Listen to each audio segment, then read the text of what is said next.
जोरदार करंट का बड़ा झटका। नूर, मुकद्दम कत्ल कैसे हुई? गाड़ी पार्किंग पर सहूलत कोई नहीं।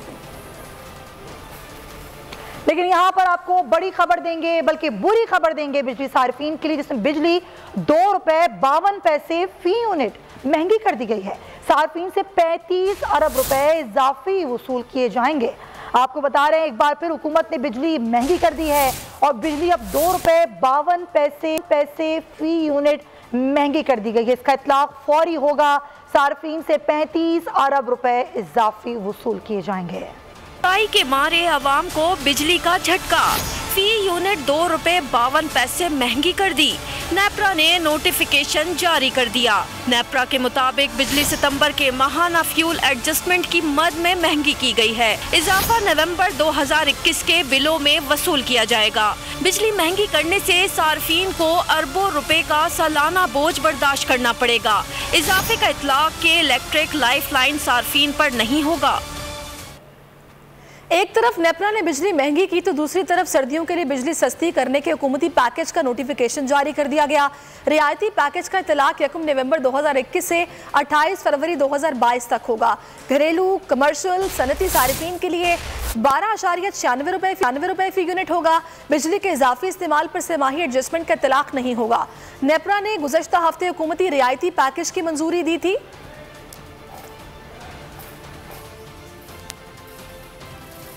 आगे बढ़ते हैं। चेयरमैन नैब कहते हैं कि 539 अरब रिकवर किए, कौमी खजाने में सिर्फ $1.4 अरब जमा कराए। 537.6 अरब कहाँ गए? शाहिद खाकान अब्बासी का सवाल। कहा, चेयरमैन नैब बताएं कि क्या ये रकम वो घर ले गए?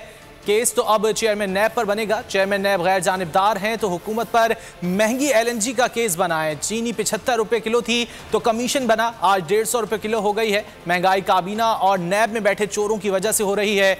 हुकूमत खुद ही एक तंजीम को कलअदम करती है, फिर पाबंदी हटा देती है और उसकी इत्तेहादी बनने के लिए कोशा है। ये मंतक मेरी समझ से बाहर है।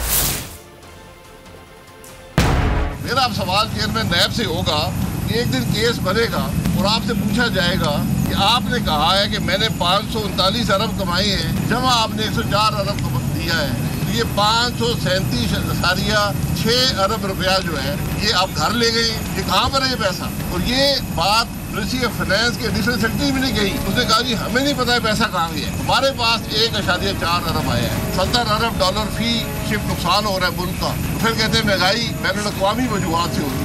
महंगाई तो इन चोरों जो नैब में बैठे हुए चोरों की वजह से होती है, जो मुल्क को लूट कर खा गए, उन चोरों की वजह से होती है जो काबीना के अंदर बैठे हुए हैं, जो 40% चीनी के मालिक है और चीनी आज 150 रुपए में पहुंच गई है। आप बैनुल-अक़वामी मंडी से चीनी लाते हैं, चीनी तो काबीना के बैठे टेबल पर बैठे हुए चोर बनाते हैं। इसका जवाब है इमरान खान के पास, इसका जवाब है चेयरमैन नैब के पास। ज़्यादा तो हुकूमत है जो खुद ही एक तंजीम को कलअदम करार देती है, फिर खुद ही उसको ख़त्म कर देती है, तो फिर इत्तेहादी बनने की कोशिश भी है। ये मंतक मेरी समझ से बाहर। जी हाँ नाज़रीन, बिजली की बढ़ती कीमतों पर अवाम बिलबुला उठे हैं। अवाम का क्या कहना है, आइए आपको दिखाते हैं। जितनी जल्दी हो सके अपनी जो है इस फैसले को नज़रसानी की जाए और आवाम के लिए कुछ थोड़ी सी खुशहाली फराहम की जाए। साढ़े दे बिजली दे बंब कराई जा रहा वा, कभी तेल वधाता, कभी चीनी वधाती। सर जी हम मजदूर बंदे हैं, मेहनत मजदूरी करते हैं, मगर हमारा इतना खर्चा नहीं कितने बिजली अदा कर सकें। बहुत महंगाई हो गई है, दिन ब दिन बिल ज़्यादा बढ़ते जा रहे हैं। खान साहब ने अभी ₹2 कुछ पैसे का अभी फिर नोटिफिकेशन जारी कर दिया है। ये रोज़ बरोज़ यानी कि महंगाई हो रही है। गरीब आदमी तो पहले ही बड़ा तंग है, अगर अब इनको घर बैठे बैठाए फिर तंग किया जा रहा है। बिल्कुल एक अफसोसनाक अमल है। बिजली तो पहले आती नहीं है और अब जब आ भी रही है तो दिन पर दिन महंगी होती जा रही है। रात को कुछ और रेट होता है, सुबह कुछ और रेट है। ये अवाम के साथ मजाक है। रोज़ाना इनकी कीमतें बदलती हैं, रोज़ाना रेट चढ़ जाते हैं। बिजली होती नहीं है। अभी भी अगर मैं आपको बताऊं तो मेरे घर में लाइट नहीं है। अभी ये बिजली भी 2-2.5 रुपये महंगा है, उससे क्या फ़र्क पड़े? कुछ फ़र्क भी नहीं पड़ेगा। गरीब के लिए, आवाम लोगों के लिए जो आटा और चीनी ये सस्ता होना चाहिए, बिजली का मसला नहीं है। बहरहाल हुकूमत तो अभी क्या कर सकते हैं। बहरहाल हम तो यही कहते हैं, हम गरीबों के लिए एक ही दरवाज़ा रह गया है, वो किसी थाने में बंद करो जिधर 3 टाइम की रोटी भी मिले। अभी भी देखो बिजली महंगी कर ली है, गवर्नमेंट नहीं चला सकते थे, अपनी गवर्नमेंट से इस्तीफा दिया। महंगाई की चक्की ने अवाम को बुरी तरह पीस डाला। खाने पीने की अशिया हो या पेट्रोल गैस के नर्ख गरीब अवाम के लिए गुजर बसर चैलेंज बन गई। बाजारों में महंगाई का आलम, सभी चेहरे उतरे लग रहे हैं। दाल हो या सब्जी, बीफ हो या मटन या फिर चिकन, दूध दही हो या अंडे या चीनी और घी तेल, रोज बरोज बढ़ती कीमतें आवाम के लिए दर्दे सर बन गई। महंगाई का रेशो इतना बढ़ गया है कि अभी ऑयल जो मेरे घर में 5 लीटर का हम पाउच लेते थे वो 1200-1300 रुपये का आता था। इस टाइम पर 1800 कुछ रुपए का चल रहा है। तो गरीब आदमी कहाँ जाएगा? जो जॉब के सिलसिले हैं, जो आमदनी का रेशो है वो वहीं पर ही खड़ा हुआ है। एक तरफ तो मुल्क की खराब इक्तिसादी हालत की वजह से महंगाई बढ़ रही है, दूसरी तरफ नाजायज मुनाफाखोर भी आवाम की जेबों पर हाथ साफ कर रहे हैं। हर कोई अपनी मर्जी का रेट लगाता है। बाजारों में प्राइस कंट्रोल कमेटियां भी फाल दिखाई नहीं देती। इंसदादे गिरां फरोशी के लिए बनाई गई टाइगर फोर्स भी ख्वाब खरगोश के मजे ले रही है। रह गए अवाम तो वो हसरत व यास की तस्वीर बने हुए हैं कि उनका पुरसाने हाल ही कोई नहीं। और अब कुछ दीगर खबरें। शहबाज गिल को मिलने वाला सिख कम्युनिटी का कीमती तोहफा तोशाखाना में जमा करा दिया गया। सिख बिरादरी ने दौरे कनाडा के दौरान मावने खुसूसी को गोल्डन टेम्पल मॉडल का तोहफा दिया था। नायाब मॉडल का कुछ हिस्सा सोने से तैयार किया गया है। शहबाज गिल ने तोहफा तोशाखाना में जमा कराने के लिए काबीना को खत लिखा था। और अब बात करेंगे NA-75 का इंक्वायरी रिपोर्ट की सिफारिशात पर अमल दरामद शुरू कर दिया गया है। ज्वाइंट सूबाई election commissioner Abid Hussain, deputy director Athar Abbasi को OSD बनाने का नोटिफिकेशन भी जारी कर दिया गया है। नोटिफिकेशन इलेक्शन कमीशन के एस्टैब्लिशमेंट विंग ने जारी किया। दोनों अफसरान को मरकजी सेक्रेटेरिएट रिपोर्ट करने के अहकाम दिए गए हैं। दोनों अफसरान को डस्का ज़िम्मी इंतखाबात की इंक्वायरी रिपोर्ट में इंतजामी कोताही का मुर्तकिब करार दिया गया था। कलअदम तहरीक तालिबान से मुज़ाकरात हो रहे हैं। वफाकी वज़ीर इत्तलात व नशरियात फवाद चौधरी ने इंकिशाफ कर दिया। कहा, बातचीत दस्तूर पाकिस्तान के मुताबिक हो रही है। रियासत की हाकमियत और अवामी हकूक़ को मुज़ाकरात में मलहूज़े खातिर रखा जाएगा।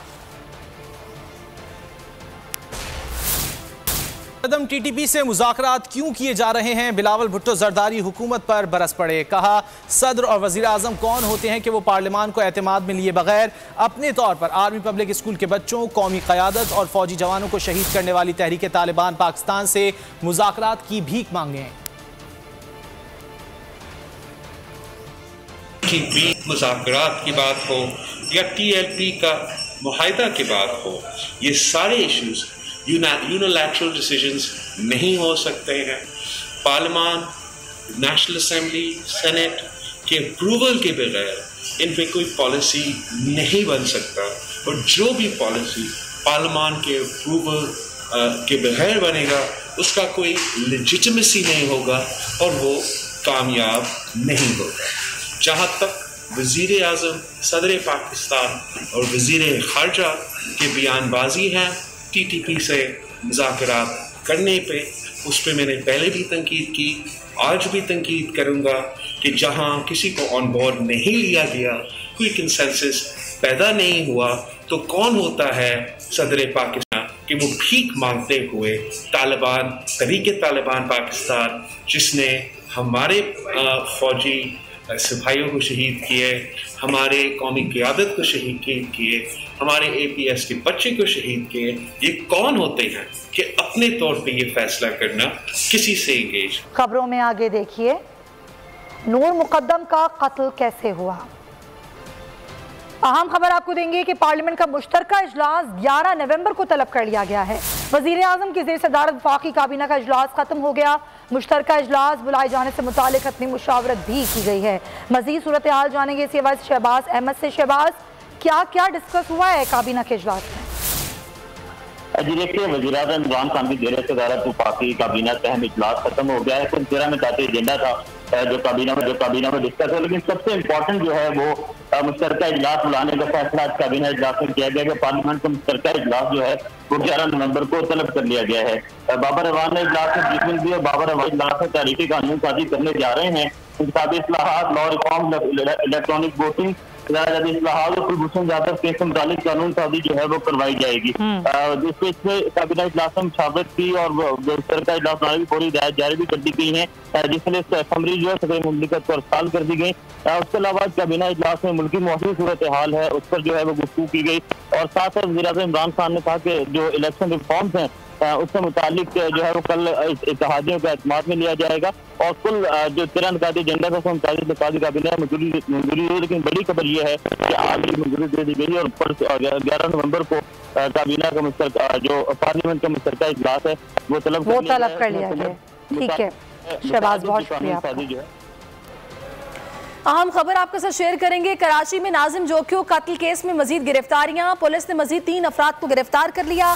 गिरफ्तार मुलजिमान में रज़ाक, मिराज और जमाल शामिल हैं।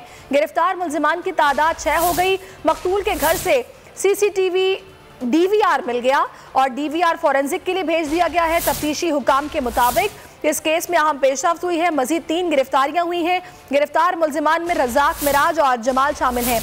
डिप्टी ब्यूरो चीफ शुएब बर्नी हमारे साथ मौजूद है, उनसे बात करते हैं। शुएब, बताइएगा इस केस में क्या पेशरफ्त हुई है?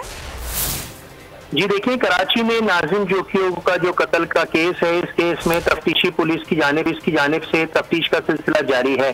पुलिस ने मजीद 3 अफराद को हिरासत में लिया है। गिरफ्तार अफराद जो है इनमें रज़ाक, मेराज, जमाल नामी अफराद शामिल हैं। इस तरह से इस केस में कुल गिरफ्तारियों की तादाद अब 6 हो गई है, जबकि मकतूल के घर पे जो CCTV का DVR था वो भी पुलिस को मिल गया है।